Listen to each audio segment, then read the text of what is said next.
आज हम एक ऐसी कहानी की तह तक जा रहे हैं जो थोड़ी रहस्यमयी है, वीराने में डूबी हुई है। कुलधरा। हाँ, कुलधरा। सोचिए एक ऐसी जगह जो वक्त में जैसे जमसी गई हो। करीब 200 साल पहले एक रात और हजारों लोग गायब। बिल्कुल। और हमारे पास जो जानकारी है, मतलब जो स्रोत हैं, वो इसके इतिहास पर, लोक कथाओं पर और आज वहाँ क्या है इस पर रोशनी डालते हैं। अलग अलग नजरिए से। हाँ, अलग अलग नजरिए से। कुछ कहानियों पर जोर देते हैं, कुछ शायद कुछ और इशारे करते हैं। हम कोशिश करेंगे कि इन सबको मिला के देखें। तो ये है राजस्थान का कुलधरा गांव। एक जमाने में पालीवाल ब्राह्मणों का एक खुशहाल गांव था। हाँ, 84 गांवों में से एक था ये। और पालीवाल उस वक्त अपनी खेतीबाड़ी, अपने व्यापार के लिए जाने जाते थे। काफी समृद्ध लोग थे। फिर अचानक 1825 के आसपास एक रात, बस एक रात, और सब बदल गया। सारे लोग चले गए रातों रात, बिना कोई निशान छोड़े। यही तो सबसे अजीब बात है। और अजीब ये भी है, जैसा आपने कहा भी, कि वहाँ की इमारतें वो आज भी वैसे ही हैं, जैसे बस अभी अभी कोई छोड़ कर गया हो। अधूरा सा, रोजमर्रा का काम करते करते जैसे उठकर चले गए हों। हाँ, वो वीराना ही अपने आप में एक कहानी कहता है। तो चलिए इन्हीं स्रोतों के आधार पर समझने की कोशिश करते हैं, ये जो सब लोग चले गए, इसके पीछे कहानी क्या है, सबसे ज्यादा क्या सुना जाता है। देखिए, जो कहानी सबसे ज्यादा चलती है और कई स्रोतों में यही प्रमुख है, वो है वहाँ के दीवान सलीम सिंह की। सलीम सिंह? हाँ, उस रियासत का एक ताकतवर आदमी था। कहते हैं उसकी नजर गांव की एक लड़की पर पड़ गई थी। अच्छा। और वो उससे मतलब जबरदस्ती शादी करना चाहता था। जबरदस्ती? और फिर जब उसका दबाव बहुत बढ़ गया, पाली वालों को लगा कि अब तो इज्जत पर बात आ गई है। तो सिर्फ कुलधरा नहीं, आसपास के कहते हैं पूरे 84 गांवों के पाली वालों ने मिलकर एक बड़ा फैसला लिया। क्या फैसला? उन्होंने अपना घर, अपनी जमीन, सब कुछ छोड़ दिया अपना सम्मान बचाने के लिए।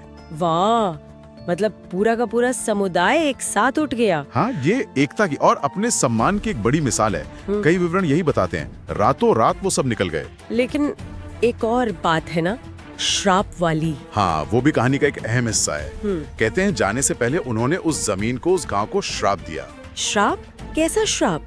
कि जो कोई भी उनकी छोड़ी हुई जमीन पर दोबारा बसने की कोशिश करेगा, वो बर्बाद हो जाएगा, उजड़ जाएगा। ओह। और यही वजह है कि लोग मानते हैं कि उस रात के बाद से आज तक सूरज ढलने के बाद वहाँ कोई रुक नहीं पाया।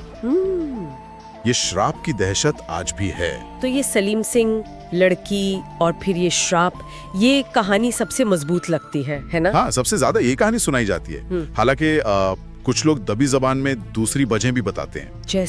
जैसे शायद पानी की कमी हो गई हो, या व्यापार के रास्ते बदल गए हो, जिससे उनकी आर्थिक स्थिति खराब हो गई हो। ये भी मुमकिन है। मुमकिन तो है, पर जमीनी हकीकत में लोगों के बीच और ज्यादातर किस्सों में सलीम सिंह और श्राप वाली कहानी ही जिंदा है। और आज कुलधरा क्या है?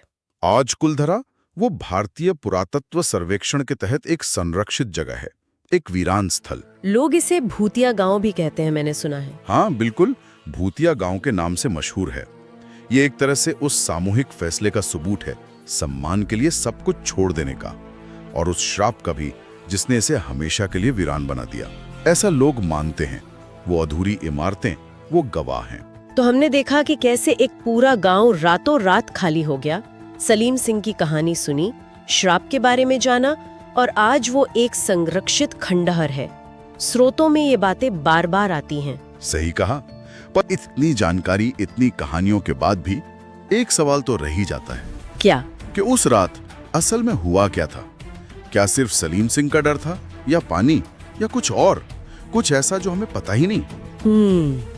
कुलधरा के खंडहर तो खामोश है, बिल्कुल रहस्य बना हुआ है। और ये घटना हमें सोचने पे मजबूर करती है कि एक समुदाय का मान सम्मान, उनकी एकजुटता, इसमें कितनी ताकत हो सकती है कि वो एक पूरे बसे बसाए इलाके को हमेशा के लिए बदल दे। और क्या वाकई एक श्राप या एक कहानी सदियों तक किसी जगह को यूं वीरान रख सकती है? ये सवाल जरूर मन में रहता है।